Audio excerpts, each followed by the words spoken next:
Hoje eu quero falar a respeito do dízimo como um ato profético que celebra a redenção de Deus na nossa vida. Mas vamos seguir aquela linha de pensamento de que não adianta apenas fazer a coisa certa, mas é importante fazer a coisa certa do jeito certo.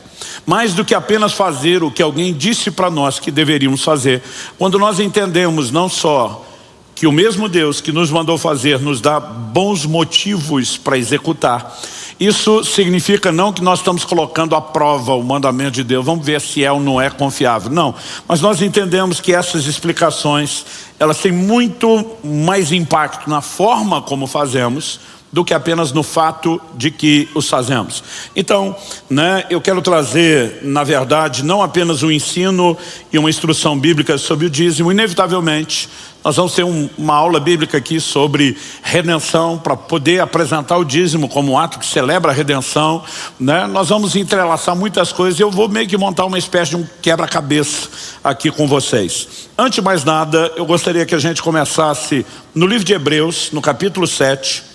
Se você puder, me acompanhe na leitura do verso 1 até o verso 10. Nós vamos ver um texto um pouquinho maior do que o habitual, para aquilo que nós chamamos de um texto inicial. Hebreus capítulo 7, de 1 a 10. O texto sagrado diz assim: porque este Melquisedeque, rei de Salém, sacerdote do Deus Altíssimo, foi ao encontro de Abraão quando este voltava da matança dos reis e o abençoou. Deixa eu fazer uma pausa. Uma referência a Gênesis 14, quando Abraão vai resgatar seu sobrinho Ló, que foi levado como prisioneiro de guerra. Esse evento do encontro com Abraão é registrado em Gênesis 14. O texto diz assim, verso 2 agora: foi para ele que Abraão separou o dízimo de tudo. Primeiramente, o nome dele significa rei da justiça, depois também é rei de Salém, ou seja, rei de paz. Sem pai, sem mãe, sem genealogia, ele não teve princípio nem de dias nem fim de existência, mas, feito semelhante ao Filho de Deus, permanece sacerdote para sempre. Vejam como era grande esse a quem Abraão, o patriarca, pagou o dízimo, tirado dos melhores despojos. Ora, os que dentre os filhos de Levi recebem o sacerdócio têm ordem, de acordo com a lei, de recolher os dízimos do povo, ou seja, dos seus irmãos, embora estes sejam descendentes de Abraão. Entretanto, aquele cuja genealogia não se inclui entre os filhos de Levi, recebeu dízimos de Abraão e abençoou aquele que havia recebido as promessas. Evidentemente, não há dúvida de que o inferior é abençoado pelo superior. Aliás, aqui, os que recebem dízimos são homens mortais. Porém, ali, o dízimo foi recebido por aquele de quem se testifica que vive. E por assim dizer, também Levi, que recebe dízimos, pagou-os na pessoa de Abraão. Porque Levi, por assim dizer, já estava no corpo de seu pai Abraão, quando Melquisedeque foi ao encontro desse. Meu Deus, nós declaramos nossa confiança e dependência no Senhor. Suplicamos uma vez mais, não apenas como mera formalidade ou rotina, mas como anseio, ó Deus, do nosso coração. Clamamos que o Senhor nos conduza no entendimento espiritual da Tua palavra. Nós oramos por mais do que informação. Oramos que os olhos do coração sejam iluminados. Oramos por aquela aplicação prática que só o Senhor pode fazer e que a Tua palavra cumpra o propósito pelo qual o Senhor a tem liberado. Nós oramos em nome de Jesus. Amém. Bom, antes de começar, eu quero reconhecer que quando falamos de um assunto como esse, o dízimo, não dá para não reconhecê-lo como um assunto controverso. Controverso até entre os que estudam a Bíblia. O que dizer entre os que mal a estudam? Esse é o tipo de assunto que quando a gente percebe, por exemplo, um vídeo como este, uma mensagem vai ao ar, existe uma milícia digital, que eles normalmente nem ouvem. A gente percebe o vídeo de uma hora e pouco é postado, 5 minutos depois, a pessoa tem todo o comentário sobre aquilo que não ouviu. Mas mesmo entre aqueles que estudam um pouquinho mais, é necessário que a gente consiga ter parâmetros para entender o assunto do dízimo na perspectiva do Novo Testamento. E é por isso que eu estou começando no livro de Hebreus. Na verdade, essa introdução que eu vou fazer merecia ela sozinha ser uma mensagem, e a que eu coloco na sequência deveria ser outra. Mas nós conseguimos ao longo dos outros 3 cultos não se estender tanto, e eu acho que a gente vai conseguir fazer 2 em 1 aqui. Então vamos lá. Primeira coisa que nós precisamos avaliar. Eu, volta e meia, vejo pessoas que atacam a prática do dízimo e normalmente o argumento principal é Romanos capítulo 10, verso 4 diz que o fim da lei é Cristo. Por que é que vocês estão pegando o dízimo da lei e colocando no Novo Testamento? Normalmente eu olho para algumas dessas pessoas e digo, que Novo Testamento exatamente você lê? Por quê? Muito de tudo aquilo que é fundamentado da nossa fé, do entendimento da nova aliança que nós temos no novo, foi construído em cima de toda a revelação do Antigo Testamento. Mesmo aquelas áreas onde houve mudanças, como por exemplo nos ritos cerimoniais da lei, ninguém vai negar que houve mudança de lei. Eu li até o versículo 10, mas se você olhar por exemplo o verso 12 de Hebreus 7, está escrito, pois quando se muda o sacerdócio, necessariamente muda também a lei. Então seja quando estamos falando aqui de graça, quando estamos falando de obediência, a gente sempre volta a ensinar essas coisas. Que a frase, o fim da lei é Cristo, não significa aniquilação de lei. Significa o fim de uma lei específica, que teve a vigência durante um sacerdócio anterior, da antiga aliança, e que quando houve uma mudança de sacerdócio, do sacerdócio de Levi da antiga aliança para o sacerdócio de Cristo no Novo Testamento, houve mudança de lei. Então Jesus vai dizer, ouviste o que foi dito aos antigos, e ele vai trazer retificações, ampliações, ajustes, eu diria até mesmo explicações, e em algumas vezes ele simplesmente introduz a permanência de algo exatamente da forma como acontecia na lei anterior. O fato de que uma lei que teve a vigência no sacerdócio anterior ter terminado e uma nova ter sido instituída no seu lugar, não significa que essa nova lei tenha que ser fundamentada só em novidades e que nada da lei anterior possa ser implementado na nova. Aliás, quando você estuda o Novo Testamento, não dá para negar que há algumas coisas que elas ganharam o caráter de permanência e continuidade. Por exemplo, Paulo escreve aos Efésios e ele diz, honra teu pai e tua mãe. O mandamento da lei de Moisés, para que tudo te vá bem, seja de longa vida sobre a terra. E ele diz para os gentios convertidos da nova aliança, porque esse é o primeiro mandamento seguido de promessa. Isso a gente chama de permanência. Mas também houve revogações, sim. Efésios 2,15 diz que Cristo aboliu na sua carne, a lei dos mandamentos na forma de ordenanças. Então havia muitas ordenanças que eram de caráter cerimonial. Muitas delas foram revogadas. Hoje nós não sacrificamos animais como se fazia no Antigo Testamento. Por quê? Porque vivemos o cumprimento dessas figuras que eram proféticas.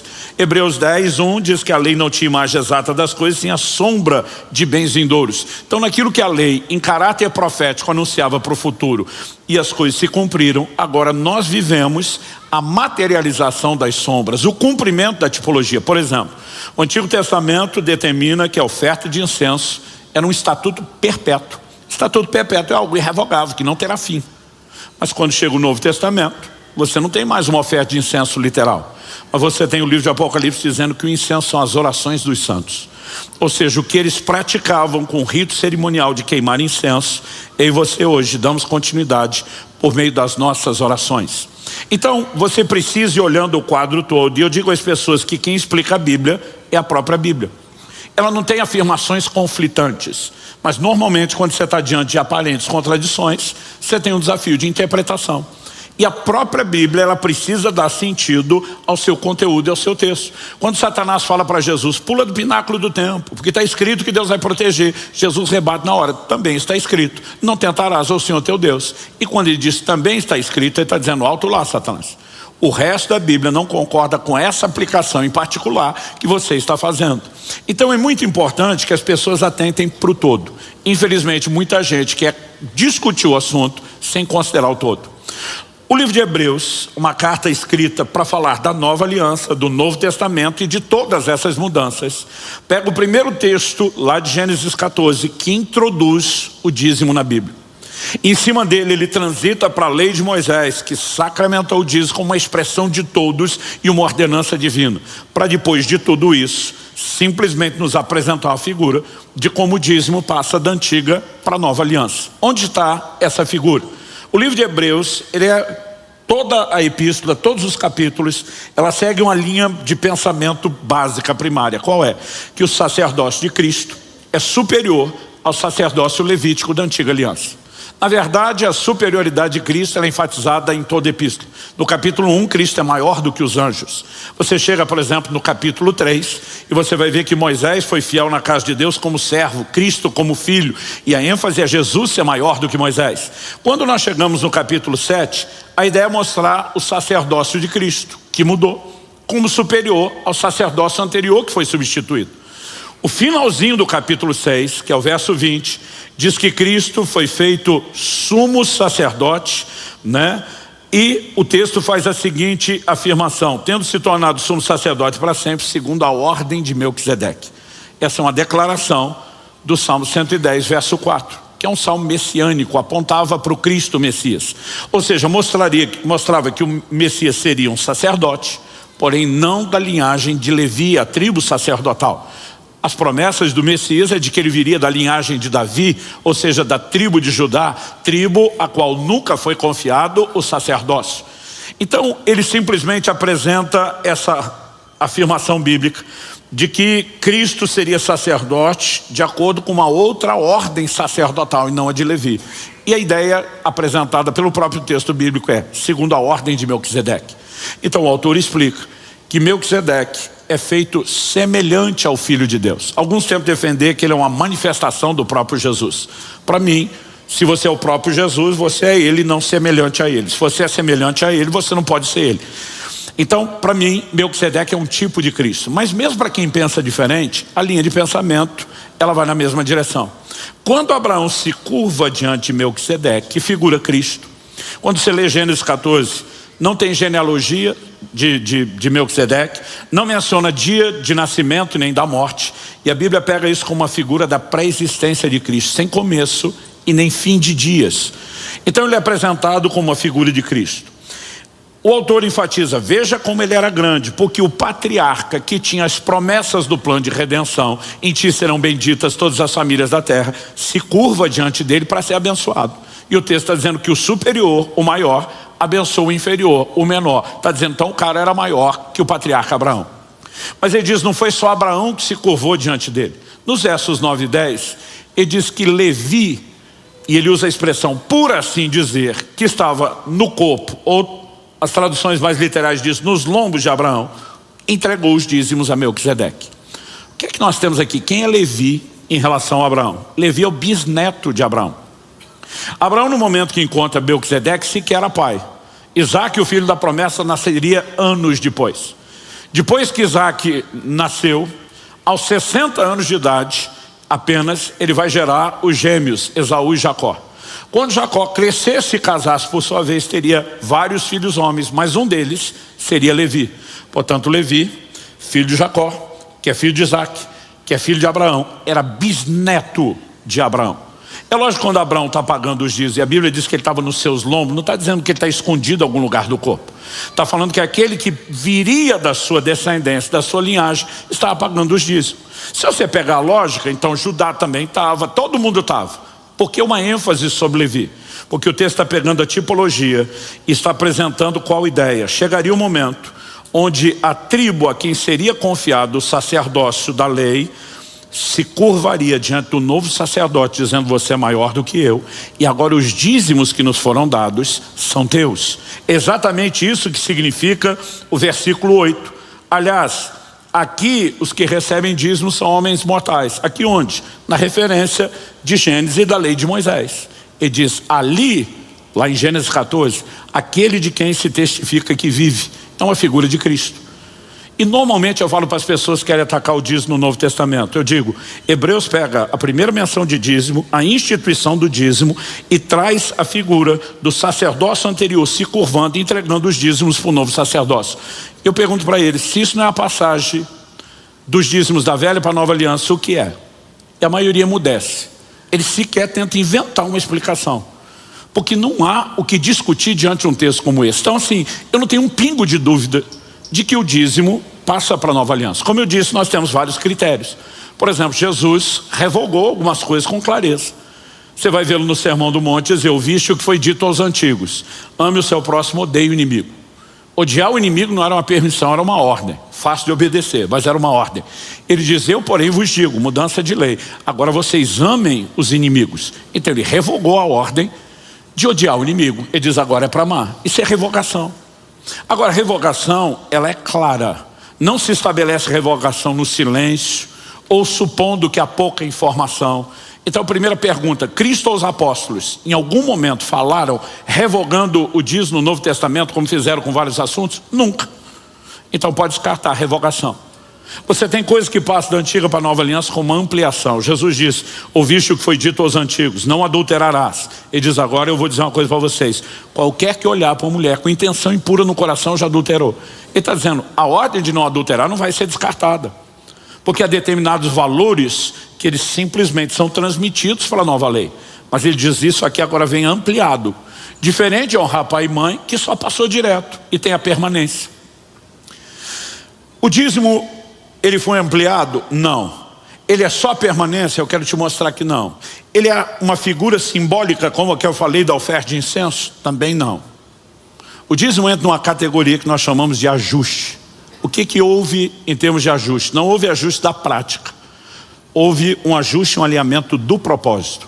No Antigo Testamento, o dízimo foi dado para sustento de uma tribo sacerdotal, dos ministros de Deus. Então você vai ver Malaquias 3, Deus dizendo, trazei os dízimos à casa do tesouro para que haja mantimento na minha casa. Então normalmente a pessoa dizimava o produto da colheita, dos animais. Algumas coisas eram dadas em dinheiro, mas o grande volume da contribuição não era o dinheiro. Então eles traziam os alimentos, a tribo sacerdotal comia daquilo. No Novo Testamento, você vai ver a ideia de sustento dos ministros, mas nunca com a ideia da antiga aliança do dízimo. Porque de acordo com o texto de Hebreus 7, na nova aliança os dízimos são de Cristo, o sumo sacerdote. E os obreiros e os ministros de Cristo? Aí você tem uma instituição de salário, não vivem de uma contribuição percentual. E isso é muito importante que a gente defina. Então, o único ajuste que nós temos ligado ao dízimo e diz respeito ao propósito.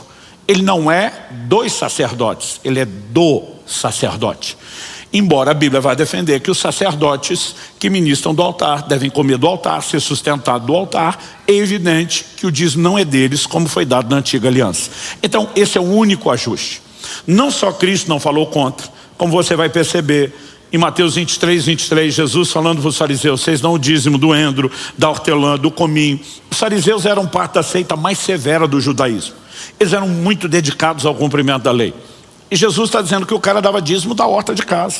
Quando deu de hortelã, divide por 10. A palavra dízimo significa 10ª parte. Dá 10% para Deus. E o cominho, divide em 10, dá para Deus. Mas Jesus diz, mas vocês negligenciam a fé, a misericórdia, a justiça.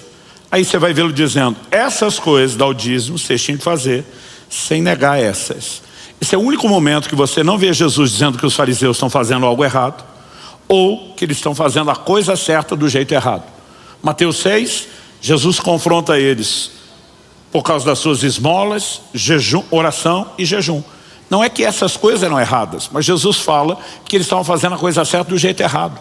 Não há um único momento onde você vai ver Jesus elogiando os fariseus ou dizendo que eles estão fazendo a coisa certa do jeito certo. O único momento que ele fala isso é na hora do dízimo. Ele diz só que acertar nessa área não dá a vocês o direito de errar em outra.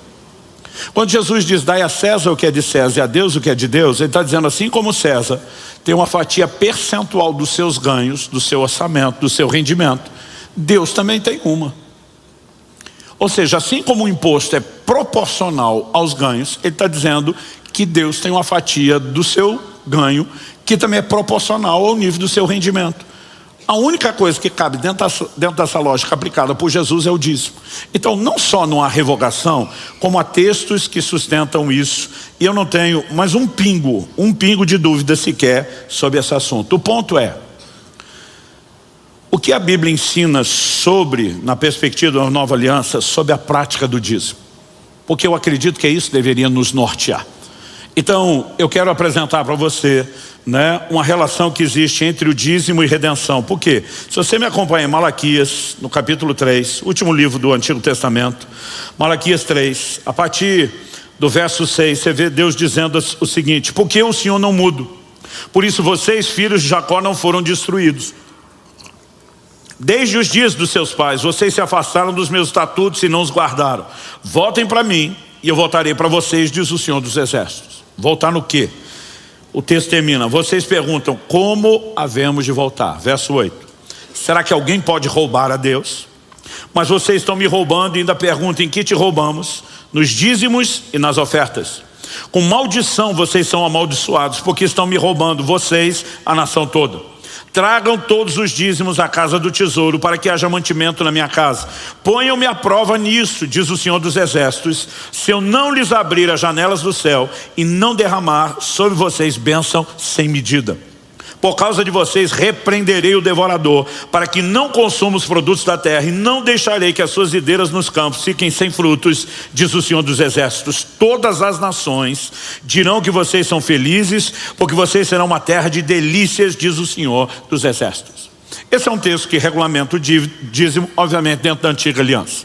E nós já vimos que ele tem um aspecto do propósito, mantimento na casa, que não é exatamente o modelo que é tratado no novo. Mas a pergunta é, e as demais verdades foram ditas sobre eles? Sofreram mudança? Não. Uma das coisas que Deus faz, quando por meio do profeta confronta o povo, é dizer, vocês se afastaram, tem que voltar para mim. No que vão voltar? Deus diz o seguinte, vocês têm que parar de me roubar. Ou seja, o cerne dessa discussão, se a gente fosse falar com um palavreado, né, eu diria assim, daquele tom da conversa legal, ele diz respeito à apropriação indébita, indevida. Traduzindo, eu disse, vocês estão metendo a mão no que é meu, estão me roubando. A discussão é em torno de propriedade. Agora, se você vai discutir propriedade de Deus na Bíblia, você não pode fazer isso, evitando a doutrina da redenção, que para mim é o que eu defino como cerne, a espinha dorsal da revelação bíblica. Então nós precisamos entender redenção. Quando eu falo de entender redenção, é evidente que a maioria de nós, crentes, convertidos, está familiarizado com a palavra redenção. Eu cresci ouvindo falar isso. Mas se alguém me perguntasse o que é redenção, eu ia dizer salvação, perdão dos pecados, escapar da condenação eterna do inferno e ir para o céu. E tudo isso diz respeito a uma aplicação prática de redenção. Mas não é a definição de redenção. Redenção na perspectiva do Antigo Testamento é uma transação comercial. E ela significa o resgate de uma propriedade. Agora, quando a gente ouve os judeus falando de redenção, para eles era parte de um contexto cultural que não precisava de explicação. Para nós, que tentamos nos informar de como era a cultura deles, às vezes a gente pode estar um pouco perdido em relação a detalhes. Exemplo, se eu falar que a palavra feijoada, eu preciso te explicar alguma coisa? Não. Eu rodo praticamente quase todo ano, todos os estados do Brasil pregando. Não importa onde você vá. A feijoada deixou de ser patrimônio dos cariocas há muito tempo e virou patrimônio nacional. Como o churrasco deixou de ser só dos gaúchos e é de todos nós. Então, qualquer lugar que você vai, não tem brasileiro que não saiba o que é feijoada. Agora, um dia nós recebemos um pregador que veio de um país da África. E ele fala assim para mim numa conversa, eu gostaria de comer um prato típico brasileiro. Quando ele falou isso, eu olhei para ele e falei, nós vamos te fazer uma feijoada. Quando eu falei isso, eu ouvi a pergunta que eu nunca imaginei ouvir na vida. O cara olha para mim e diz, o que é feijoada? Até porque a conversa era no inglês, a palavra feijoada não cria nenhuma relação com feijão. Aí eu estranhei aquilo, mas pensei, lógico, ele não é da nossa cultura, ele não sabe. Falei, é um prato à base de feijão. Quando eu falei prato à base de feijão, ele falou, só feijão? Porque quase não come feijão, é tipo grão de bico, lentilha, pra gente não se come toda hora. Eu falei, não, também tem carne. Aí quando eu falei que tinha carne, ou como diria o pastor Marcelo, carne. Quando eu falei que tinha, ele reclamou, porque ele falou, hoje o senhor falou porco, parecia que o senhor estava falando de porco. Ele falou, o senhor é do Paraná, arruma esse R. Eu falei, sim senhor. Né? Ele é do fiscal de qualidade agora da pronúncia das palavras. Obrigado, Marcelo. O que seria de mim sem você? O povo não entender a nossa amizade pode achar que eu estou fazendo bullying. Talvez eu esteja. Deixa eu voltar na pregação. Quarto culto. Vamos pensar. Eu falei, também tem carne. Aí quando eu falei que tinha carne, ele olha para mim e fala, que tipo de carne? Eu falei, porco. Quando eu falei, porco, ele olha para mim, já torce o nariz, o país dele eles quase não comem porco. Ele faz a pergunta que não deveria ter feito, ele diz, que parte do porco? Eu falei, então, é melhor você comer primeiro, depois eu te dou toda a receita. Ele olha para mim e diz, não, me instruíram a não confiar em você. Isso foi há muito tempo atrás, eu era bem moleque, aprontava muito com os amigos e a fama nos precedia.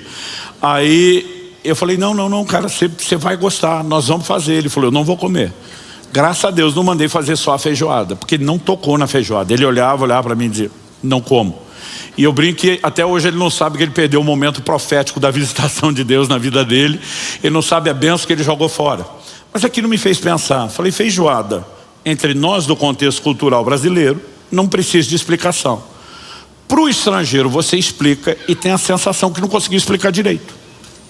Por que eu estou dizendo isso? Enquanto os judeus falavam de redenção entre eles, era a mesma coisa que a gente falar de feijoada. Quando nós os ouvimos falar de redenção, é quase como o pastor lá da África ouvindo a gente falar de feijoada. Então me permita gastar um tempinho e tentar trazer uma aula breve do que é redenção. Eu afirmei antes que é o resgate de uma propriedade, que é uma transação comercial, e eu quero te mostrar isso na Bíblia. Levítico 25 diz assim: se alguém do seu povo empobrecer e vender alguma parte das suas propriedades, então virá o seu resgatador, o seu parente, e resgatará o que esse irmão vendeu. Então nós temos aqui a ideia de um resgate de uma propriedade, que era a aplicação prática de redenção. O livro de Ruth, por exemplo, é uma história de redenção. Como Boaz se torna o resgatador dos bens da família de Noemi, né? Com a qual, obviamente, ele tinha parentesco, porque o texto está dizendo o seu irmão, né? Então havia uma ordem para que a pessoa pudesse se levantar como resgatador. Como você tem na linha de sucessão hereditária, quanto mais próximo o parentesco, né, maior é a prioridade na linha de sucessão. Com o resgate ou a redenção não era diferente. Então vamos pensar numa premissa bíblica que vem desde o Antigo Testamento, continua no Novo, né? Qual é? Nós precisamos entender que Deus não quer dívidas que não sejam honradas. Aliás, o Novo Testamento diz, a ninguém devais coisa alguma a não ser o amor. Obviamente, quando falo de dívida, não falo de compra programada, falo de prazos não honrados. Quando alguém não podia pagar uma dívida, falta de liquidez, de cash, dinheiro na mão para quitar algo, nunca foi desculpa para que algo não se resolvesse. Então, normalmente, a pessoa tinha que abrir mão de coisas que tinha para honrar o compromisso. Então, bens eram dados para a quitação de uma dívida. Não sendo suficiente, entravam as propriedades. Aqui nós vamos falar das terras. E entre os judeus, terra não se transferia de forma permanente, como as nossas transações imobiliárias de hoje.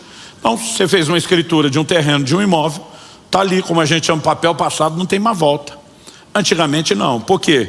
Qual é a lógica que Deus deu para o seu povo? Eu vou dividir a terra prometida em 12 áreas, uma para cada uma das 12 tribos. Cada uma das áreas dada a cada tribo será dividida entre os clãs, as famílias principais. E a terra se transmite em perpetuidade para aquele grupo. Então, por exemplo, uma tribo, e aliás você vai encontrar isso na Bíblia, algumas mulheres da tribo de Manassés, né, eram de um clã onde o pai só teve filhas mulheres, não homens. Elas receberam uma ordem de Deus: vocês não podem se casar com homens das outras tribos, tem que casar na tribo de vocês, porque senão a herança de uma seria transferida para outra tribo de forma perpétua. Então isso não podia acontecer. A cada 50, mas podia vender terra? Podia, mas não em caráter permanente. A cada 50 anos, você vai encontrar em Levítico 25 a definição do ano do jubileu. A cada meio século, 50 anos, toda dívida era zerada, todo escravo saía livre e toda propriedade voltava ao seu dono original. Então, as pessoas vendiam a terra e o valor era calculado de acordo com os anos de colheita até o próximo jubileu, porque a terra não era vendida em caráter permanente. Entendido isso, vamos também lembrar que uma pessoa que não tinha condições, que era o que eu estava falando antes, de honrar uma dívida, ela poderia ter os seus bens entregues, a propriedade, que era a terra, ainda que não em caráter permanente, e não sendo suficiente, a liberdade dela poderia ser comprometida. Segundo Reis capítulo 4 nos fala de uma viúva de um dos filhos dos profetas, que ela vem até Eliseu e diz: olha, teu servo morreu, deixou uma dívida e os credores querem levar meus filhos como escravos. Porque quando não existia mais bens ou propriedades, o que entrava na negociação da dívida era a própria liberdade da pessoa. Aí quando Deus está dizendo, se alguém do seu povo empobrecer e vender as propriedades, isso poderia chegar até as últimas consequências. Ele já abriu mão dos bens, já entregou a propriedade, não sendo suficiente, a liberdade dele seria comprometida, ele seria entregue como escravo. Quais eram as chances dele de deixar de ser escravo? Primeiro, o ano do jubileu. Mas vamos supor, né, num caso qualquer, que quando o jubileu acabou de acontecer, até fechar os 50 anos, muitas vezes isso não era nenhuma opção para que a pessoa ainda estivesse viva para reverter o quadro. Uma segunda opção para sair da escravidão. Êxodo 21 diz que quando um hebreu escravizasse outro hebreu do mesmo povo, no máximo 6 anos, no 7º tinha que deixar sair livre. Mas se a relação acontecesse, um dos dois, não importa se estamos falando do senhor ou do escravo, fosse um edomita, por exemplo, do país vizinho, a lei de Êxodo 21 já não se aplicava. Então qual seria a possibilidade de alguém sair da escravidão? A terceira e última possibilidade era redenção. Como que nós podemos pensar, imaginar ou visualizar redenção? Como uma transação comercial. Então imagine, por exemplo, que eu tomei um empréstimo de uma determinada pessoa, né, querendo investir, por exemplo, na agricultura, e deu tudo errado, perdi todo o dinheiro. Aquela pessoa, na hora de firmar o acordo comigo, não existia contrato em cartório, mas nós teríamos ido na frente dos anciãos que sentavam às portas da cidade, e o cara tinha dito: estou emprestando dinheiro a juros, eu não estou correndo risco, não sou sócio dele. Se ele ganhar muito dinheiro com o meu dinheiro, ótimo para ele. Se ele perder dinheiro, eu não estou correndo risco. E vamos supor que eu fiz o empréstimo, fiz o investimento, deu tudo errado. Na hora que não era para chover, choveu. Na hora que não era para chover perto da colheita, choveu. Deu geada e eu perdi, foi tudo. Você acha que eu poderia chegar para o cara que me emprestou e dizer: desculpa, aí foi mal? Ele ia olhar para mim e dizer: eu não corri risco, quem correu foi você. Então provavelmente ele ia tomar meus bens. Não sendo suficiente, ele tomaria minhas propriedades. Não sendo suficiente, vamos imaginar que nesse caso não era, eu seria entregue como escravo. O último jubileu foi no ano passado. Quer dizer que o próximo é daqui 49 anos. Eu estou com 51, daqui 49 anos ao 100, não faço mais questão nenhuma de ser livre, né? Chegando lá, vive com saúde, eu prefiro o camarada cuidando de mim até a morte, me dando de comer e garantindo minha subsistência. O jubileu não é uma opção. A minha relação com ele era estritamente comercial, mas um de nós não era um hebreu, e Êxodo 21 de sair livre no 7º ano não se aplicava. O que é que me sobrou? A possibilidade de redenção. Como isso funcionaria? Se houvesse algum dos meus parentes que tivesse dinheiro e condição e fosse movido de compaixão e misericórdia para me socorrer, esse parente poderia vir e dizer: eu vou pagar a dívida do Luciano. No momento que ele pagasse a dívida para o meu credor, o credor deixava de ser meu dono, porque a escravidão, ela dependia do vínculo da dívida. Então não seria mais escravo com a dívida paga. Não apenas isso, os meus bens e propriedades, quando falamos de bens, na época você tem que pensar que era boi, cavalo, jumento, camelo, né? E propriedade, as terras que foram dadas para indenizá-lo e não quitaram, elas sairiam do poder dele. Isso significa só que eu deixei de ser escravo? Não. Que o meu resgatador, que tinha que ser um parente, que estava pagando a dívida, ele estava me comprando. Imagina hoje alguém negocia com o banco uma dívida e diz: olha, aqui te dou um juros menor, e compra a dívida do outro. Você transferiu toda a responsabilidade. Essa pessoa estaria me comprando, e até o próximo jubileu ele seria meu dono e eu seria escravo dele. Mas passou a deixar de ser escravo de um para ser escravo do outro. Não era trocar os 6 por meia dúzia? Não. Porque esse que me comprou, não me comprou para me tratar como escravo. O preço que ele estava pagando não valia a pena. Ele poderia comprar mais e melhores escravos com bem menos dinheiro. Normalmente ele fazia isso como um parente, para usar de misericórdia, e não me trataria debaixo de uma servidão pesada como a que eu estava. A menos que fosse a sogra lhe comprando para acerto de contas, né? Você imagina que dentro dessa ideia de tratar como família, a ideia, né, seria obviamente um tratamento mais ameno. Esse era o desenho de redenção. Era uma transação comercial. Quando Efésios 1:7 fala que nele, em Cristo, nós temos a redenção pelo seu sangue, qual é a ideia? Deus pega exatamente o exemplo que todo mundo conhece. É como se ele fosse dar o exemplo da feijoada. Pega aquilo que todo mundo conhece e diz: eu quero que vocês entendam o que é que Jesus veio fazer. Gente, Cristo veio pagar uma dívida. Colossenses capítulo 2, verso 14 diz que o escrito de dívida que havia contra nós nas suas ordenanças e nos era contrário, ele removeu do nosso meio e cravou na cruz. Por que ele veio pagar a dívida? Porque você não poderíamos pagar. A dívida era tão alta que nos levou à escravidão. Qual escravidão? A do pecado. Segunda de Pedro 2,19 diz: quem é vencido em algo se torna escravo daquele que o vence. Quando o homem cede não só ao pecado e à tentação, mas ao tentador, que é Satanás, ele se torna escravo de Satanás.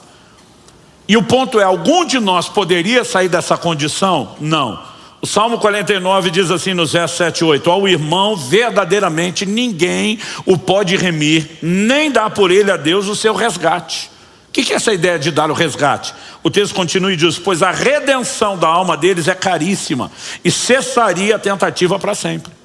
Então ninguém podia redimir o irmão que entrou nessa condição de escravidão. Nós precisávamos de um redentor. É aí que você vai entender o mistério da encarnação de Cristo dentro do plano redentor. Porque Deus, na pessoa de Jesus, precisou se fazer homem. Porque só um parente com consanguinidade poderia se levantar como resgatador. E como não havia ninguém no nosso meio, porque cada um de nós nasceu debaixo da mesma dívida e da mesma escravidão, Deus diz: eu preciso enviar o resgatador. Então Cristo se torna homem e diz: eu vou pagar essa conta. No momento que ele pagou a conta, como eu disse, Colossenses 2,14 fala da quitação da dívida, o que ele realizou na verdade foi um ato de compra. Apocalipse 5 versos 9 e 10 diz: e cantava um cântico novo, dizendo: digno é o Cordeiro de abrir o livro com seus selos, pois foste morto e com seu sangue compraste para Deus homens de toda raça, tribo, língua, povo e nação, e para o nosso Deus os fizestes reis e sacerdotes. O que Jesus fez na cruz foi pagar uma dívida, e no ato de pagamento de dívida ele nos comprou.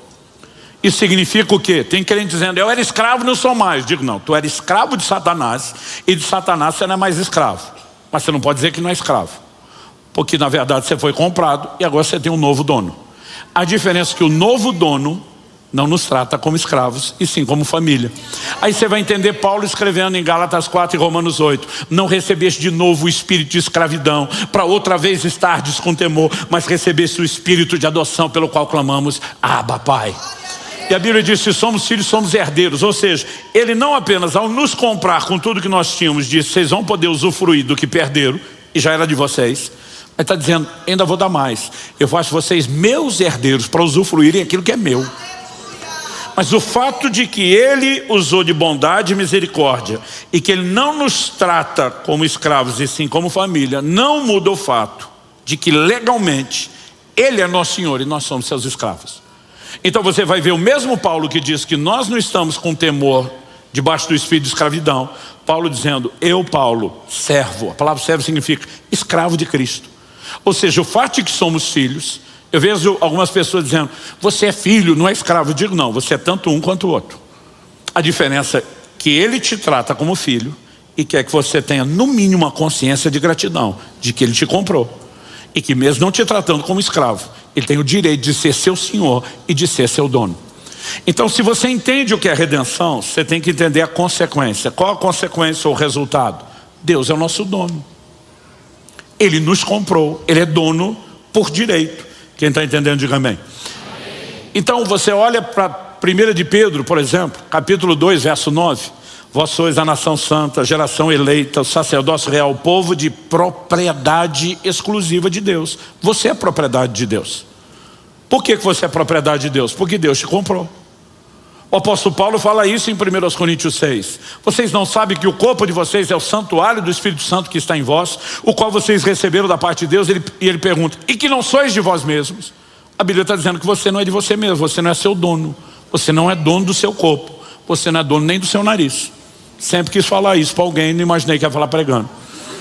E eu não sei, eu me sinto tão bem que eu gosto de repetir: você não é dono nem do seu nariz. Então, o que é que Paulo está dizendo? Verso seguinte, ele diz: porque fostes comprados por preço. Por que nós não somos de nós mesmos? Porque alguém nos comprou. Então nós somos do nosso possuidor, daquele que nos comprou. Deus é o dono, nós somos a propriedade. Em Atos 27, 23, Paulo faz, nas palavras do nosso saudoso pastor Francisco, uma das mais belas autointroduções que você vai encontrar na Bíblia. Ele diz assim: o anjo de Deus, de quem eu sou e a quem eu sirvo, esteve comigo. Ele está dizendo: o anjo do Deus de quem eu sou, pertenço, e a quem eu sirvo, sou servo, escravo. Por que eu pertenço a ele? Porque ele me comprou. Quando você entende essa verdade, a perspectiva de vida cristã precisa mudar. Eu me lembro que alguns anos atrás eu estava pregando o evangelho para um senhor, E ele simplesmente olha para mim, ele estava preocupado, era com a parte do bolso, que a gente brinca que é a última que converte.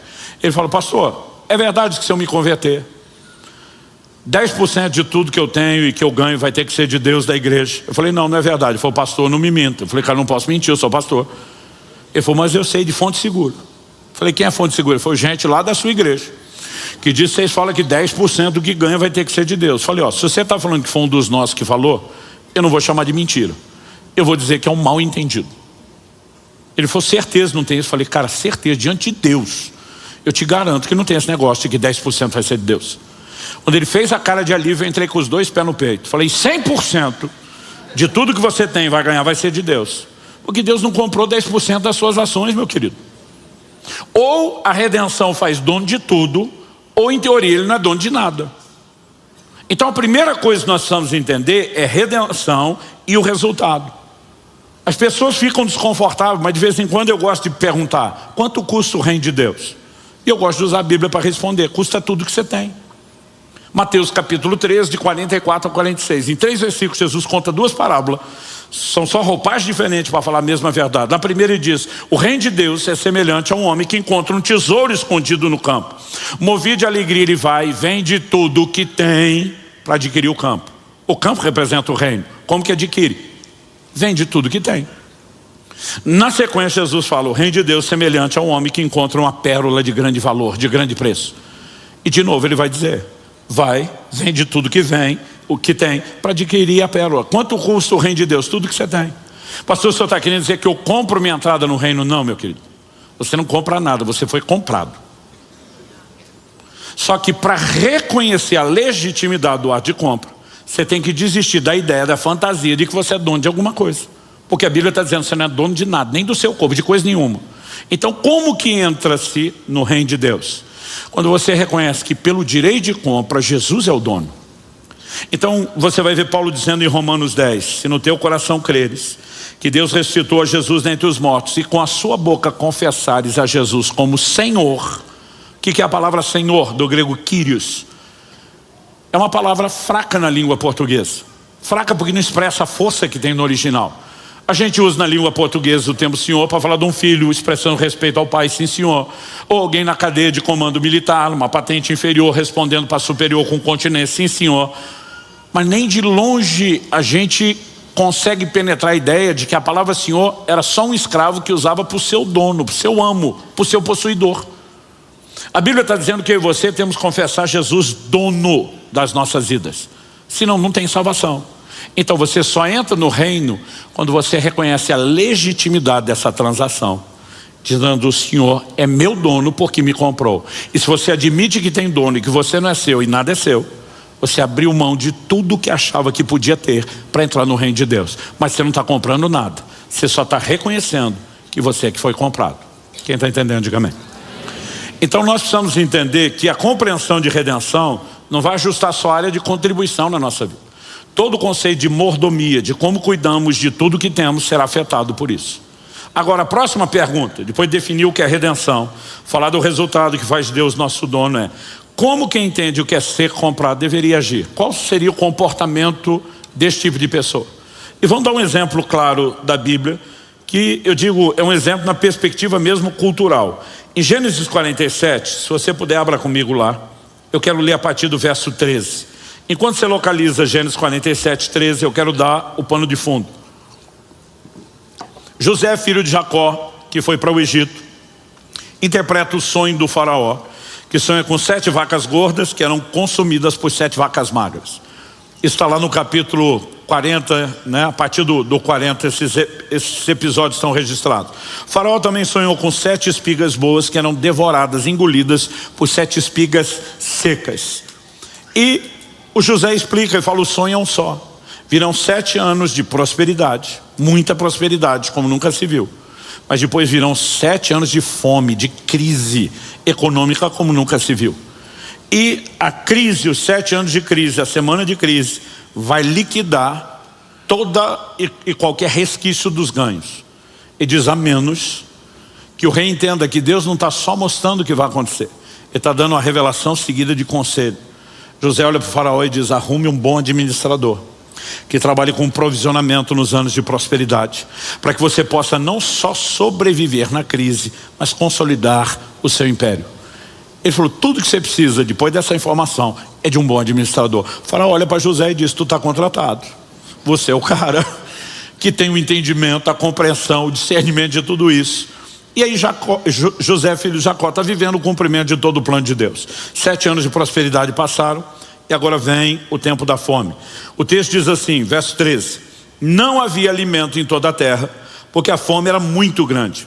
Assim o povo do Egito e o povo de Canaã desfaleciam por causa da fome. Então José arrecadou todo o dinheiro, observe a frase, todo o dinheiro que havia na terra do Egito e na terra de Canaã, pelo cereal que comprava, e o recolheu à casa de Faraó. Você consegue imaginar que o dinheiro sumiu, saiu de circulação? Não existia papel moeda, era só moeda mesmo, não existia crédito nem dinheiro eletrônico. Então chega o ponto onde ninguém tem mais dinheiro. José recolheu tudo. Aí o texto continua, verso 15: quando acabou o dinheiro na terra do Egito e na terra de Canaã, todos os egípcios foram a José e disseram, queremos comida, porque o Senhor nos deixaria morrer em sua presença só porque o dinheiro acabou? José respondeu, verso 16: se vocês não têm dinheiro, traga o seu gado, em troca do gado eu lhes darei comida. De novo, aquela ideia de que falta de liquidez, cash, grana na mão, não é desculpa para não honrar compromisso. José diz, não tem dinheiro, vamos fazer um escambo, vamos negociar com a troca. Vocês trazem o gado em pagamento, eu entrego comida. E o povo trouxe. Verso 17 diz, então trouxeram o seu gado a José, e ele lhes deu mantimento em troca de cavalos, rebanhos, gado e jumentos. E José o sustentou aquele ano em troca de todo o gado deles. 18, tendo acabado aquele ano, foram a José no ano seguinte e lhe disseram, não podemos esconder do meu senhor que o dinheiro acabou e o meu senhor já é dono dos animais. Nada mais nos resta diante de meu senhor a não ser nosso corpo e a nossa terra. Porque o Senhor nos deixaria perecer em sua presença, tanto nós como a nossa terra. Compre a nós e a nossa terra em troca de mantimento, e nós e a nossa terra seremos escravos de Faraó. Dê-nos semente para que vivamos e não morramos, e a terra não fique deserta. Qual a proposta deles? Se a gente pegar comida, o grão, para comer e plantar, e não pagar, você vai executar a dívida. Já não temos dinheiro, o Senhor levou os bens, o que restou? Propriedades, terra e a nossa liberdade. Se a gente não pagar a dívida, você vai tirar a propriedade, nós vamos virar escravo. Os caras olham para José e dizem, vamos acelerar o processo? Nós já estamos vendendo a terra e a nossa liberdade. Eles partem da premissa de sobrevivência. É melhor continuar vivo como escravo do que em nome da liberdade morrer de fome. E diz, vamos acelerar? José olha para eles e diz, negócio fechado. Verso 20 diz, assim José comprou toda a terra do Egito para Faraó. Foi a maior transação imobiliária de todos os tempos. Comprou o país inteiro, gente. Porque os egípcios renderam cada um seu campo, porque a fome era extrema sobre eles. E a terra passou a ser de Faraó. De quem a terra passou a ser? E o povo, verso 21 diz, quanto ao povo, ele o escravizou de uma a outra extremidade da terra do Egito. Então quem que é dono do povo agora? Faraó. Verso 23. Então José disse ao povo, eis que hoje comprei vocês e a terra de vocês para Faraó. Aqui estão as sementes para que semeiem a terra. Ele está pegando a semente de onde? Do celeiro de quem? Do Faraó. Então se a terra é do Faraó, a semente que vai ser plantada é do Faraó, a mão de obra que vai trabalhar na terra é do Faraó. Pergunta com resposta óbvia, de quem é a colheita? Quem é o dono das colheitas? Ô gente, uma pergunta, Fará? Pelo menos o ó, vai lá, você consegue. Fará? Agora, o que é que José fala para esse povo? Olha o verso 24. Ele diz assim, das colheitas vocês darão a quinta parte, o quinto, 20%, a Faraó. As outras 4 partes, 80%, serão de vocês, para semear o campo, para servir de alimento a vocês, aos que estão em suas casas, para alimentar seus filhos. Você acha que quando José deu essa notícia, alguém levantou protestar? Ladrão! Está tentando tirar 20% do que é nosso. Ninguém brigou. Porque quem entende o que é ser comprado, sabe que já não é dono de nada.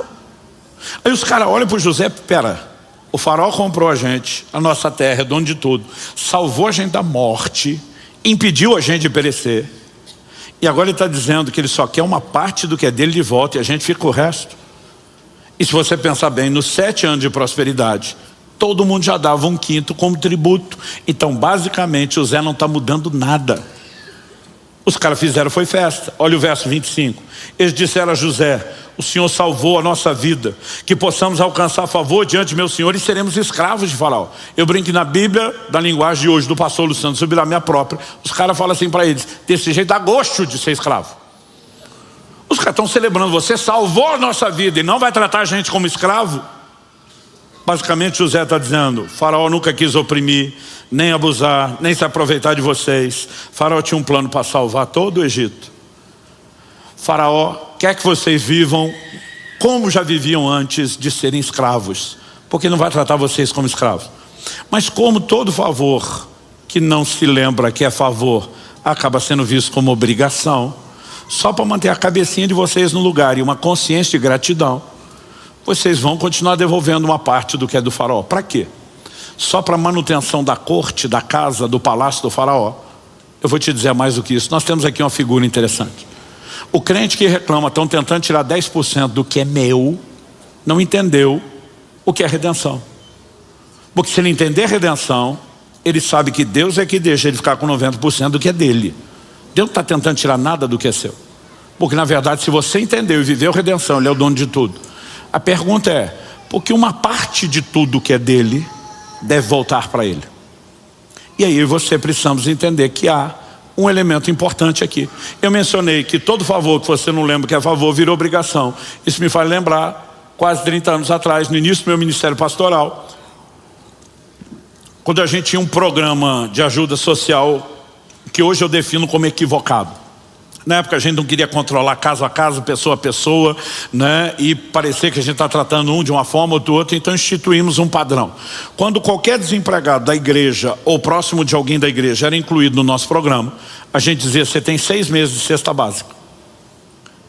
O cara dizia: se eu arrumar emprego no mesmo mês ou no mês seguinte, a gente dizia: você está no lucro, reparte a cesta com quem quiser, mas vai ter do mesmo jeito. Mas se não conseguir emprego em 6 meses também já era. Porque de vez em quando tem aqueles que querem encostar em vez de trabalhar, e a gente sabia que tinha que ter padrões. Se a gente não lembrasse a pessoa: olha, foi o primeiro mês, tem 5, foi 2, tem 4, chegou no meio, só mais 2, só mais 1. O cara batia lá na igreja no 7º mês, dizendo: cadê minha cesta básica? Como se a gente estivesse roubando ele. Porque favor que você não lembra que é favor, vira obrigação. E Deus sabe que o seu povo é esquecidinho. Então, quando na hora que Josué vai liderar o povo na travessia do Jordão, gente, tenta imaginar isso. Deus abre o rio, você passa pé enxuto, um evento nunca antes experimentado na história. Dá para esquecer isso? Tem história que vai contar para os filhos, para os netos, bisnetos, para todo mundo. Mas Deus disse para Josué: tira 12 pedras do leito seco do rio na hora da travessia, levante um monumento, um memorial do lado de fora, uma pedra representando cada tribo de Israel, para que ninguém esqueça o que eu fiz aqui. Deus não está falando de esquecer no sentido de amnésia, mas Ele está falando de uma memória de gratidão, de uma consciência a ser cultivada. Quem está entendendo? Quando Jesus, na última ceia, está conversando com os discípulos, eu imagino, se fosse numa linguagem de hoje, ele falando alguma coisa mais ou menos assim: negócio seguinte, cambada, eu vou morrer pelo vocês tudo, mas todas as vezes vocês comerem o pão e beberem o cálice, vocês vão fazer em memória de mim. Ele não estava achando que nenhum deles ia ter uma amnésia, ia acordar uma manhã dizendo: quem é Cristo? O que ele fez? Não sei, não lembro. Não era esse tipo de coisa. Mas ele fala de manter viva uma consciência. Quando você entende toda essa progressão, a pergunta é: qual a relação de tudo isso com o dízimo? Eu ouso dizer a você que Deus não instituiu o dízimo, a 10ª parte da nossa renda, apenas para dar manutenção à casa dele.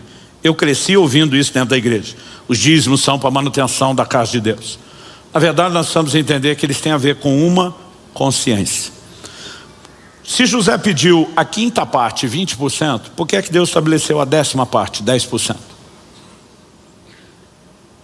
E você precisamos entender que mesmo os números na Bíblia têm um significado recorrente, repetitivo.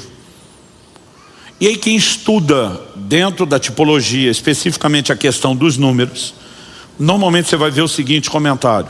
Muitos deles falam assim: é difícil dizer com precisão o significado do número 10. Você pega um, fala de unidade. Testemunho sempre está relacionado com o número 2, por isso Jesus mandava de 2 em 2. O 3 fala de um outro nível de unidade. E aí você vai ter o mistério da trindade, o ser humano tripartido, e a lista aqui vai longe. O 4 fala de universalidade, é por isso que você tem 4 evangelhos. Tudo que está relacionado com a graça vem no número 5. Relacionado ao homem, o número 6. O 7 fala de totalidade. O 8 de recomeço, fecha o ciclo do 7 total, abre um novo começo. 9, frutificação. Quando chega no 10, os comentaristas às vezes falam assim: é difícil determinar se o 10 é um número de prova ou de juízo. Porque a indecisão, eles dizem, Deus deu 10 mandamentos para provar o seu povo, mas Deus deu 10 pragas para julgar os egípcios. Ele diz, uma hora pode ser prova, outra pode ser, julgamento. A minha pergunta é, o que essas coisas têm em comum? Não o que elas têm de diferente. Porque normalmente a mensagem bíblica ela é tão precisa, é tão clara, é tão harmônica, que a mentalidade tem que ser essa. O que elas têm em comum? Ambas foram dadas num contexto de redenção. A saída de Israel do Egito é a maior figura de redenção que você vai encontrar no Antigo Testamento. Todo mundo estava debaixo da tirania de um senhor que os escravizava, Faraó, que representa a escravidão que eu e você vivíamos debaixo da autoridade de Satanás. Deus tira o povo da escravidão quando? Na noite, Êxodo 12, em que o primeiro cordeiro de Páscoa foi imolado. Qual o paralelo disso? Paulo escreve aos Coríntios e diz, Cristo é o nosso cordeiro pascal. Cristo está para nós como o cordeiro da Páscoa estava para eles. Eles tinham que pegar o sangue daquele cordeiro imolado e colocar nos umbrais das portas. Isso não fala só da aplicação de fé, de tomar posse de algo pela fé, mas fala de um anúncio de redenção. O apóstolo Pedro escreve e diz, não foi com prata ou ouro que vocês foram resgatados da vossa vã maneira de viver, que por tradição hedaste dos vossos pais, mas com o precioso sangue de um cordeiro, sem defeito, conhecido antes da fundação do mundo e agora manifesto por amor de vós. O sangue era a moeda de transação dessa redenção. Então Deus disse, vocês vão pegar o sangue e vão colocar no umbral das portas. Porque o sangue tem o poder de proteger uma casa? Não. Se não tinha gente usando sangue de animal até hoje. Para pintar não era só o umbral da porta, era a porta toda, a parede, o telhado, o muro, o portão. Mas Deus diz, o sangue será por sinal. Aquilo era um ato profético. Quando aqueles hebreus colocavam o sangue na porta, estavam mandando uma mensagem que ecoava através dos séculos. Um dia, o cordeiro conhecido antes da fundação do mundo vai encarnar, vai se tornar semelhante a nós com consanguinidade, vai se levantar como resgatador. E a moeda de pagamento, porque Hebreus diz, sem derramamento de sangue não há remissão de pecados. Não será prata, não será ouro, não será nada corruptível, será o sangue do próprio Filho de Deus. Então o que eles estavam fazendo era um ato profético. O que eu e você precisamos entender é que normalmente na Bíblia, Deus manda a gente lidar com o diabo. Ele diz, você pode resolver. Marcos 16, Jesus diz, no meu nome, vocês expulsam demônios. Quem expulsa demônio é a gente. No nome de Jesus, por procuração dele, com a autoridade dele. Mas quem expulsa é a gente. Se a pessoa ficar endemoniada perto de você, você não tem que orar, oh meu Deus, vem tirar esse bicho daí. Você chuta o miserável para fora, na autoridade do nome de Jesus. Paulo escreve aos Efésios, diz, não deis lugar ao diabo. Ele está dizendo que dá ou não dá espaço é responsabilidade nossa, não tem a ver com Deus. Tiago capítulo 4 diz, resistir ao diabo e ele fugirá de vocês. 1 de Pedro 5, 8 e 9 diz, o diabo, vosso adversário, anda em vosso derredor, bramando como leão, buscando a quem possa tragar. Resistir e firmes da fé. Quem resiste é a gente. Essa é a dinâmica que você encontra na Bíblia. Mas quando o assunto é redenção, e redenção põe Deus como dono da sua propriedade, normalmente você vai ver Deus dizendo o quê? Quem defende o que é meu sou eu. Então Deus diz o seguinte, se vocês colocarem o sangue nas portas, quando o anjo da morte passar e ver o sinal, ele não vai entrar. Por que não vai entrar? Deus diz, porque eu vou defender a casa. Ele está dizendo, eu defendo aquilo que é meu. Gente, isso é um fato.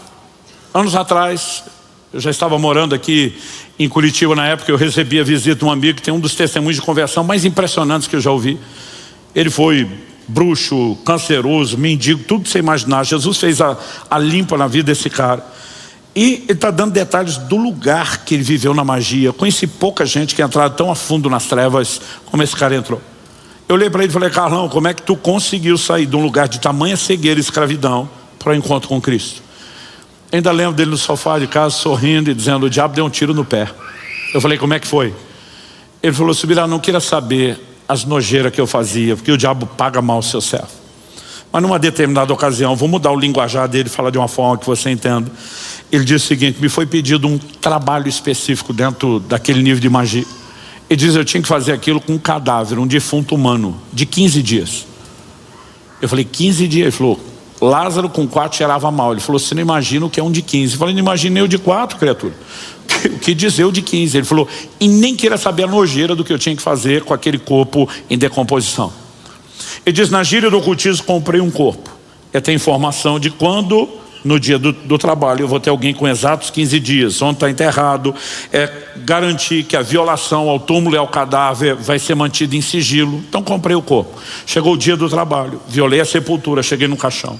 Quando eu ia violar o caixão para ter acesso ao cadáver, falou, o demônio que eu servia na magia aparece materializado atrás de mim, me chama pelo meu apelido da magia. Quando eu olho para ele, ele falou, ei, o que eu te pedi não dá para fazer com esse corpo não.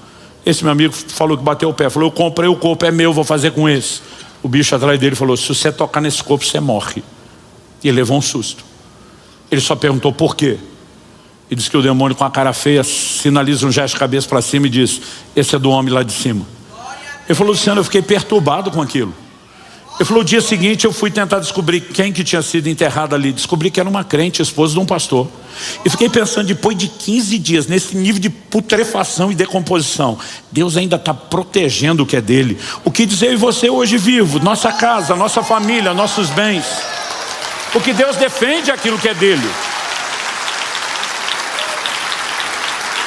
Agora preste atenção, pastor, o que isso tem a ver com o dízimo?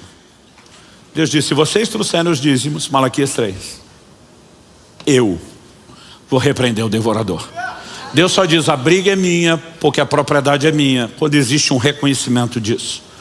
Então eu ouso dizer que o número 10 do dízimo, que está associado à redenção, não importa se nós estamos falando dos 10 mandamentos que ele deu para provar o seu povo no ato de redenção, das 10 pragas, se você olhar para o Cordeiro da Páscoa, na lei de Moisés, Deus instituiu o dia que o cordeiro tinha que ser separado do rebanho para o sacrifício. Só seria sacrificado no 14º dia, mas Deus diz, o dia de separar do rebanho é o 10º dia.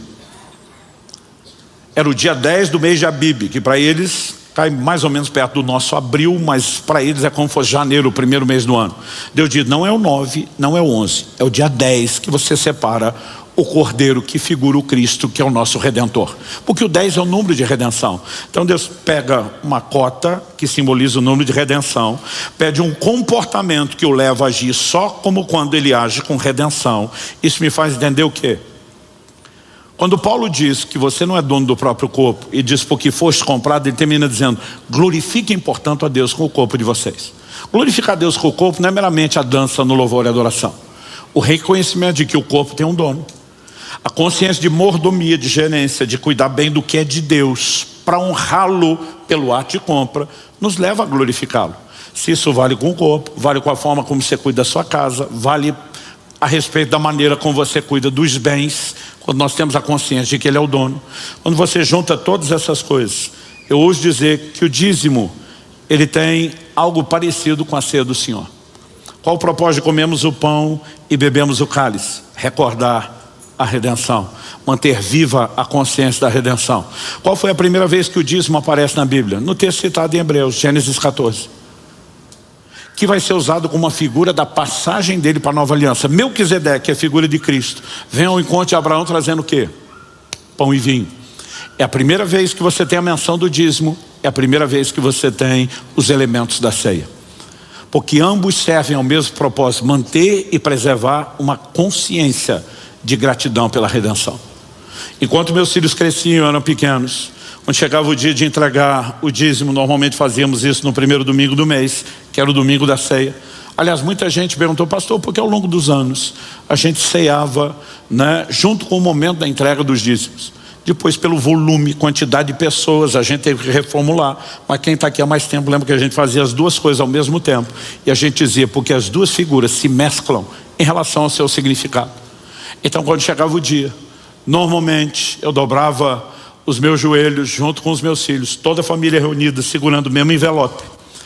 A gente pegava aquele envelope com o dízimo e a nossa oração era, Jesus, nós reconhecemos que o Senhor é o nosso Senhor, não é dono de 10% do que nós temos. O Senhor é dono de tudo que nós somos, de tudo que nós temos. Esses 10% nós vamos te entregar agora. É só uma pequena parte do que é seu que volta para preservar uma consciência de que o Senhor comprou todo o restante. Então, enquanto te exaltamos e te dizemos muito obrigado pelo que o Senhor fez, nós também te pedimos sabedoria para administrar os outros 90, não como se fosse nosso, mas como sendo seus. E sabe o que eu comecei a perceber? Que quando Deus diz, me prova nisso, traz o dízimo para ver se eu não abro as janelas dos céus, existe bênção sobrenatural sobre a vida do dizimista. Mas isso não significa, e Deus está dizendo, me põe à prova. Em tudo o resto eu disse, só me obedeça, não questiona. Nisso ele diz, me põe à prova e vê se não funciona. Então, algo que você precisamos entender é que o dízimo não é uma forma de aumentar o nosso patrimônio. Porque se a gente tem a consciência que é tudo de Deus, não nosso, o que multiplica não é o nosso patrimônio. É o patrimônio dele, sob a nossa gerência e mordomia. Então o dízimo está mais além de expressar e celebrar a redenção, a bênção que vem dele, ou a ausência de bênção que provém da não fidelidade nele, está muito mais para um teste de fidelidade. Jesus disse, quem é fiel no pouco, vai ser fiel no muito. Mas quem é fiel no pouco, vai ser fiel no muito. Aí de vez em quando o crente me fala, não pastor, não estou dizimando porque eu ganho pouco. Quando eu ganhar mais, eu vou dizimar. Eu falo na cara dura, eu digo mentira. E tem um que se ofende, está me chamando de mentiroso. Eu falo de mentiroso e de mentido. Porque ao mesmo tempo que você mente, você é um enganado. Quem não dá R$1 de 10, não vai dar 10 de 100, não vai dar 100 de 1000, não vai dar 1000 de 10 mil, não vai dar 10 mil de 100 mil, não vai dar 100 mil de 1 milhão, não vai dar 1 milhão de 10 milhões. Agora, a Bíblia diz que quem é fiel no pouco será sobre o muito. Porque a fidelidade no pouco nos promove para o muito. Como? Não é Deus multiplicando o seu patrimônio. É Deus aumentando ou ampliando a sua mordomia, porque pode confiar em você. Nós precisamos entender isso. Algumas vezes a nossa dinâmica em lidar com Deus nesses assuntos, ela é um tanto quanto controversa. Imagina que você tem um negócio aqui na República Argentina, avenida aqui na frente da igreja, que no bairro é um excelente ponto comercial. Imagina que você tem um ponto de venda, e num canto da loja você tem o caixa que trabalha na venda varejo. E no outro canto da loja você tem o caixa que trabalha com a venda por atacado. Aqui o que você tem é venda no CNPJ, distribuição, né? O ganho proporcionalmente é menor, mas o volume de venda é muito maior e o fluxo do dinheiro do seu negócio está aqui. Esses dois funcionários estão trabalhando e o que eles acham que tem no meio deles aqui é só uma lâmpada. Mal sabem eles a tecnologia que tem ali.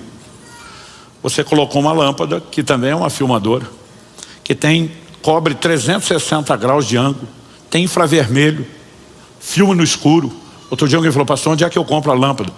Aí eu falei, não estou brincando, nem existe. Eu imaginei, outro falou, existe, e me mostrou que tem várias opções dessa, né? Mas aqui estou fazendo propaganda. Só imagina, você como dono do negócio, está checando as filmagens de segurança acelerado, e você descobre que o caixa que trabalha na venda do varejo, todo dia tira um pouco do dinheiro, sem saber que está sendo filmado, bota no bolso e desvia. Ele não fez isso uma, não fez duas, não fez três, está fazendo todo dia. Você checou e conferiu, todo dia ele está fazendo isso. O que você faria? Eu vou te dizer o que eu, como empresário, faria. Botaria ele no olho da rua, por justa causa. Mas isso eu que sou ruim. Você não, porque você é bom. Você olhar e dizer, imagina, ele só deve estar fazendo isso porque ele está precisando. Ele deve ter alguma necessidade. Então você diz, não vou mexer, deixa ele resolver o problema dele. Mas ele não para de te roubar, todo dia ele continua roubando. Aí chega um dia você pensa, a necessidade dele deve ser muito grande, porque me rouba todo dia e não resolve o problema. E você vê que ele ainda insiste, você pensa, não, ele nunca vai resolver o problema dele aqui nesse caixa, que passa menos dinheiro. Você diz, eu vou promovê-lo para o caixa do atacado, porque aqui corre a grana alta, aqui sim ele vai resolver o seu problema. Você se imagina como empresário fazendo, com perdão da palavra, essa estupidez? É lógico que não. Agora a pergunta é, por que você acha que Deus vai fazer? Imagina uns crentes chorando no pé do altar, dizendo, oh Deus, está dando para viver com essa mixaria não, meu Deus, manda mais, manda mais, manda mais. Eu imagino Deus olhando do céu com vontade de rir e resmungando, crente, tu já me rouba no que você chamou de mixaria, por que é que eu vou lhe dar mais do que é meu? A palavra de Deus diz que Deus vai tirar da conta do ímpio para depositar na conta do justo. Então me ouça com atenção, haverá no tempo do fim uma grande movimentação e transferência de riqueza, mas não vai ser na conta de qualquer justo. Deus está treinando, preparando e forjando mordomos fiéis, a que Ele possa confiar recursos que vão financiar a maior colheita de almas de todos os tempos. Então Deus está procurando os bons mordomos a quem Ele possa ampliar a mordomia. A bênção do dízimo não é a multiplicação do seu patrimônio, é o aumento do patrimônio de Deus confiado aos seus cuidados. Se a gente não tiver a visão correta, nós não vamos a lugar nenhum em relação a isso. Para terminar, acho que ainda tem uns minutinhos. Quando nós começamos a comunidade Alcance aqui em Curitiba, primeiro mês, que foi julho de 2005, a gente só reuniu na casa dos pastores Marciano e Adriano, lá na garagem da casa deles. Mas no primeiro domingo de agosto, apesar da igreja existir oficialmente antes dos cultos, das celebrações públicas, a gente teve a primeira reunião no prédio lá da Mato Grosso, da Água Verde. Na época a gente nem tinha alugado o salão, nós alugamos só o prédinho do lado, que depois virou para o Ministério Infantil. E eu lembro que nós tivemos 53 pessoas no primeiro culto, então a sala não era muito grande. Então logo a gente deu início, eu combinei com o pastor almoçar com ele no dia seguinte, a segunda-feira, até porque ele tinha culto domingo, não podia estar conosco. Esse pastor já estava há mais de 30 anos servindo a Deus na cidade. Eu falei para ele: amigão, você é um dos anciãos que se senta às portas da cidade. Para mim seria muito importante, significativo, se você pudesse conhecer o nosso prédio, orar conosco, nos abençoar nesse início de igreja na cidade. Ele hoje está com o senhor, mas nos abençoou muito aqui na casa, o pastor Miguel Piper. Então na segunda-feira nós almoçamos juntos, eu e a Kelly, ele e a Terry, a esposa. E depois do almoço fomos para a igreja, mostrei as instalações. Falei: ó, estamos de olho no barracão do lado, hora que não couber aqui, né? Já tem uma pré-negociação para a gente ficar com os 2 prédios. Ore conosco. E depois desse momento, que para mim era muito significativo para o reino espiritual, quando nós saímos da igreja, Kelly percebeu antes de mim, porque era o lado que ela ia entrar do passageiro, eu estava dirigindo. Alguém tinha arrombado a janela do nosso carro, e não só quebrou o vidro, mas quebrou o vidro para levar o CD player, e o porta-mala estava aberto. A única coisa que a gente percebeu que sumiu, não era manual de carro, nada disso, era o que minha esposa na época chamava de disqueteira. Era uma bolsa que tinha com todos os CDs nossos de louvor e adoração, que a gente tocava ali. Na época essa mídia física era cara, você comprava um CD de cada vez, não tinha essa facilidade do streaming. E eu não sabia o que doía mais. Eu pensava quanto custava o CD player, eu pensava nos CDs que nós perdemos, mas eu pensava no vidro. Meu carro era um carro mais velho, mas era um carro importado.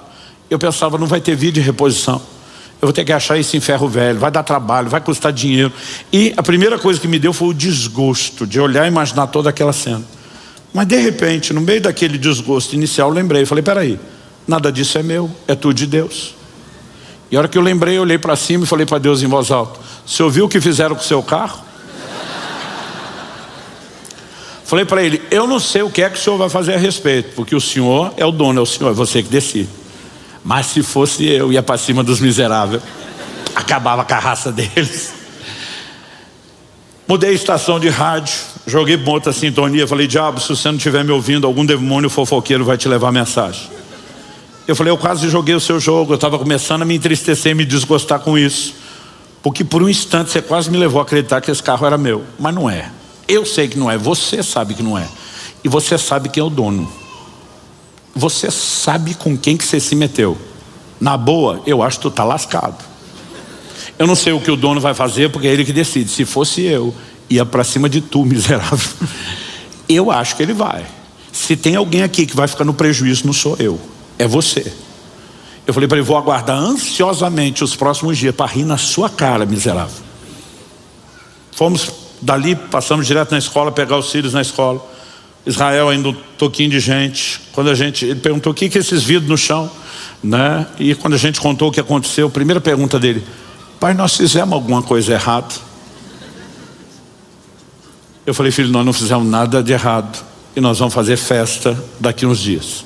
Fica de olho nisso, isso aqui é uma grande lição para nós. Uma semana depois, na outra segunda-feira, telefone toca, era a época do finado telefone fixo. Telefone toca, eu atendo. Quando atendo o telefone, do outro lado uma voz pergunta: é da casa do pastor Luciano Subirá? Eu falei: é. Ele está? Falei: ele mesmo. Eu estou me perguntando como é que esse cara tem meu telefone, porque eu mudei para a cidade faz poucos meses. O telefone não estava no meu nome e nem divulgado na lista. Agora os mais novos vão ficar se perguntando o que é lista. Essa é uma experiência cultural fantástica. Google aí, lista telefônica. Talvez você acha mais do que uma foto, quem sabe um vídeo para entender o que nós estamos falando. Eu pensei, como é que ele tem meu número? Aí o cara pergunta do outro lado e diz assim, roubaram um CD seus, não roubaram? Falei, roubaram. Falei, como é que você sabe disso? Não fiz queixa, não fiz BO, não falei para quase ninguém. Ele falou, porque os CDs estão comigo. Falei, você que roubou? Ele falou, não. Eu sou um policial, demos uma batida numa favela, recuperamos vários materiais roubados, no meio de tudo isso tem esses CDs. Eu falei, como é que você sabe que é meu? Ele falou, um dos policiais na hora falou assim para mim, falou, isso aqui é coisa de crente. Sua mulher é crente, vê se interessa, porque nós nunca vamos achar o dono de CD, né? E ele falou, eu levei para casa. Quando cheguei em casa, minha irmã também estava lá, que também é crente. E quando eu mostrei o CD, eu falei, vê se isso interessa para vocês, que nós nunca vamos achar o dono. Ele disse que a irmã dele olhou e falou, isso aqui é de um homem de Deus. Falei, como é que você sabe que o CD é meu? Ele falou que está escrito Luciano e Kelly subirá em tudo. Eu lembrei que o crente não rouba, ele esquece de devolver. Então minha esposa sempre escrevia com aquelas canetas que não apagam o lembrete de quem era a bendita mídia, né? o CD. Ele falou que está escrito Luciano e Kelly subirá em tudo. Mas porque o nome de vocês estava lá. Quando eu cheguei, minha irmã falou, esse cara é um homem de Deus, já veio pregar aqui na nossa cidade. Ele falou, quando ouviu, ela falou isso, ela ainda falou assim, se você não devolver, você está debaixo de maldição. Ele falou, eu nem conheço, não sei como. Ela falou, te vira, senão você está lascado. Eu falei, bati o seu nome na internet, apareceu que o senhor pregou numa igreja aqui em Curitiba, liguei para eles para deixar lá, para ver se eles faziam contato com você. E foi o pessoal da igreja que me deu o seu telefone. Falei, então eu queria que o senhor me desse o endereço para eu levar aí. Eu estou pensando, é ruim. Tu tá com coisa roubada minha, não sei se foi você que roubou, agora eu vou dar endereço de casa. Aí pensei, endereço da igreja é público. Falei, você não quer que eu busque com você? Ele falou, não, eu estou na ronda, é mais fácil eu te achar do que você me achar. Eu falei, ok, então me leva na igreja. Falei, amanhã cedo eu estou orando lá, dei endereço da igreja. Enquanto eu estava orando, eu lembrei daquilo que eu falei. Não sei o que Deus vai fazer, mas se fosse eu, o diabo fazia você trazer de volta. Falei, não é que está voltando no mesmo portão? Eu achei aquilo curioso, mas enquanto estava orando, o Espírito Santo começou a me incomodar e dizer, ele te disse que não é crente, mas na verdade ele é um desviado. E a hora que ele chegou, foi uma das primeiras coisas que eu falei, porque eu comecei a entender. Falei, Deus armou uma para o Satanás.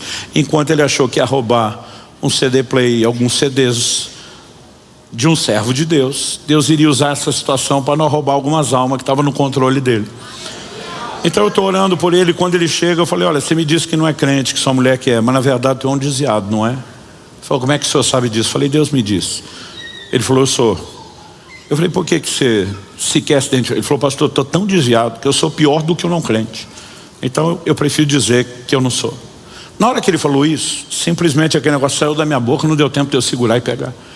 Eu falei, alguém como você conheceu a verdade, está vivendo longe dela, trabalha com o que trabalha, a linha não é muito fina entre o certo e o errado. E a hora que eu falo isso, eu mesmo me pergunto o que eu estou falando. O cara vem trazer minhas coisas, estou chamando ele de corrupto. A hora que eu falei isso, ele baixou a cabeça e falou, não adianta esconder as coisas do senhor, que o senhor é homem de Deus. Ele falou, então vamos rasgar o jogo aqui. Ele falou, eu não recuperei isso em batida nenhuma. Ele falou, eu fui o receptador que comprou do craqueiro que quebrou seu carro. Eu falei, então você é cúmplice do resto do prejuízo. Eu perdi o vidro, eu perdi o CD play, tu veio me trazer só o CD de música de volta. Ele falou, então, estava aqui me perguntando como é que eu ia chegar nesse ponto, sem precisar abrir o jogo. Mas eu te trouxe outro CD player para te restituir. E já abriu o porta-mala do carro dele, pegou um aparelhozão de CD. E eu lembro que eu perguntei para ele, era a gíria da época, eu falei, você garante que isso aí não é cabrito, não é roubado? Ele olha para mim e diz, aí o pastor está querendo demais também, né? Eu falei, meu amigo, se isso é cabrito eu não posso pegar. Ele falou, não, se o senhor não pegar eu estou debaixo de maldição. Eu falei, se pegar estou eu. Por que eu vou ficar debaixo de maldição no teu lugar? Ele, ok, já entendi. Eu falei, então vamos fazer o seguinte, então vamos ali na loja, eu te compro um novo com nota. Eu falei, tu tá mesmo com medo da maldição. Eu falei, eu tenho uma outra proposta para você. Falou, qual? Eu falei, vai te custar um pouco mais caro do que isso. Se fosse hoje eu voltasse lá atrás, eu tinha feito ainda um drama, uma encenação, eu teria dito, sua alma. Ele falou, o que vai me custar? Eu falei, eu quero domingo às 6 da tarde, que é a hora do nosso culto, você e sua família na primeira fila de bancos. Se você vier, tu está liberado da cumplicidade do vidro, do CD player. Eu falei, eu não quero nada. Ele falou, não, eu te dou o CD e volto domingo. Eu falei, se você me der, você não me deve nada. Eu quero você devendo, eu quero sua consciência fritando aí. Eu quero você com medo da maldição, dizendo, eu vou lá na igreja acertar as coisas. E Deus seja louvado, ele não só veio, ele se reconciliou com o Senhor Jesus, ele permaneceu. E eu ficava dizendo para o diabo, tu é muito besta de se meter com aquilo que é de Deus. Sabe, a gente começa a viver um nível de consciência. Meu querido, eu não acredito no que muitos pregadores, na boa intenção, eu acho que estão mentindo, estão mal informados, no que diz por aí, se você dizimar, ninguém vai roubar o que é seu. A Bíblia nunca falou isso. Jesus falou para os seus discípulos, junta tesouro no céu, porque aqui na terra a traça e a ferrugem corroem, consomem, e os ladrões minam e roubam. Ele não falou que isso é para o não crente ou não dizimista. Foi para os seus discípulos. A Bíblia nunca disse não vai acontecer, mas Deus disse, se acontecer, quem defende o negócio sou eu, quem briga por isso sou eu. E há motivos pelos quais Deus pode decidir lidar com o que é dele de forma diferente. Nesse dia nós tivemos uma baita de uma isca para ganhar o que para Deus vale mais do que dinheiro ou qualquer outro patrimônio: almas, pessoas que têm valor para Deus. Essas coisas vão ajudando a gente a mudar completamente a visão de como lidamos, de como administramos, de como nós honramos o Senhor. Quem está entendendo, diga amém.